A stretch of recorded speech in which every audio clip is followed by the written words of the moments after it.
মধ্যপ্রাচ্যের আকাশে এখনও যুদ্ধের বারুদ, কিন্তু এরই মধ্যে কূটনৈতিক টেবিলে শুরু হয়েছে এক নতুন দাবার চাল। প্রায় ৬ সপ্তাহের রক্তক্ষয়ী সংঘাতের পর এবার মধ্যপ্রাচ্যের রাজনৈতিক আকাশে এখন ঘন মেঘ। ইরান পারমাণবিক সংকট নিরসনে একটি আপোষের পথ দেখাচ্ছে, কিন্তু সেই পথে কাঁটার অভাব নেই। ওয়াল স্ট্রিট জার্নালের সাম্প্রতিক একটি প্রতিবেদনে উঠে এসেছে, তেহরান তাদের সমৃদ্ধ ইউরেনিয়ামের উল্লেখযোগ্য একটি অংশ অন্য কোনো দেশে স্থানান্তরে আপত্তি নেই, তবে শর্ত একটাই, পারমাণবিক স্থাপনা বন্ধ বা ধ্বংস করা চলবে না। আলোচনা ভেস্তে গেলে সেই ইউরেনিয়াম ফেরত পেতে হবে ইরানকে। সহজ কথায়, জিনিস সরানো যাবে, কিন্তু মালিকানা ছাড়া হবে না। ওয়াশিংটনের প্রতিক্রিয়া এসেছে ট্রাম্পের পক্ষ থেকে। মার্কিন প্রেসিডেন্টের দাবি, হরমুজ প্রণালীতে আন্তর্জাতিক জাহাজ চলাচলে কোনো বাধা রাখা যাবে না। বিনিময়ে ইরানি বন্দরে আরোপিত মার্কিন নৌ অবরোধ 1 মাসের মধ্যে তুলে নেওয়ার ইঙ্গিত দিয়েছেন তিনি। তবে সুর নরম হয়নি মোটেই। সামাজিক মাধ্যমে ট্রাম্প সরাসরি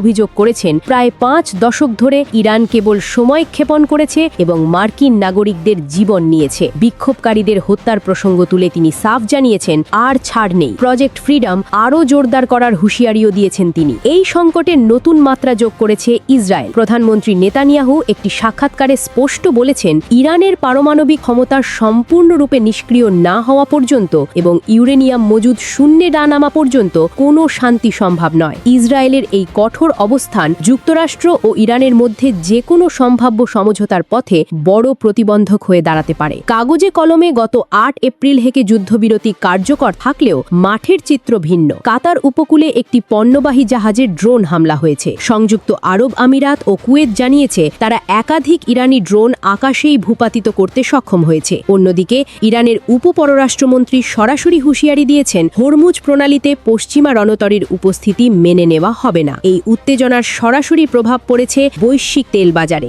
অকৃষিত তেলের দাম ব্যারেল প্রতি $101 ছাড়িয়েছে। বিশেষজ্ঞদের হিসেব বলছে, এখনই হরমুজ খুলে দেওয়া হলেও বাজার স্বাভাবিক হতে 2027 সাল পর্যন্ত অপেক্ষা করতে হতে পারে। এই জ্বালানি সংকট আসন্ন মার্কিন মধ্যবর্তী নির্বাচনে ট্রাম্প প্রশাসনের জন্য বড় রাজনৈতিক চাপ তৈরি করছে। পরিস্থিতির গুরুত্ব অনুধাবন করে মার্কিন জ্বালানি মন্ত্রী ক্রিস রাইট ইঙ্গিত দিয়েছেন, পারমাণবিক ইস্যুর চেয়ে হরমুজ প্রণালী খুলে দেওয়াই এখন ওয়াশিংটনের প্রধান লক্ষ্য। ফলে একটি অন্তর্বর্তীকালীন চুক্তির সম্ভাবনা উড়িয়ে দেওয়া যাচ্ছে না। প্রশ্ন একটাই, ইরান কি ইউরেনিয়াম স্থানান্তরের মাধ্যমে যুদ্ধের পরিবেশ থেকে বেরিয়ে আসতে পারবে, নাকি মধ্যপ্রাচ্য আবারও দীর্ঘমেয়াদী সংঘাতের দিকে এগিয়ে যাবে? উত্তর মিলবে আলোচনার টেবিলে অথবা যুদ্ধের মাঠে।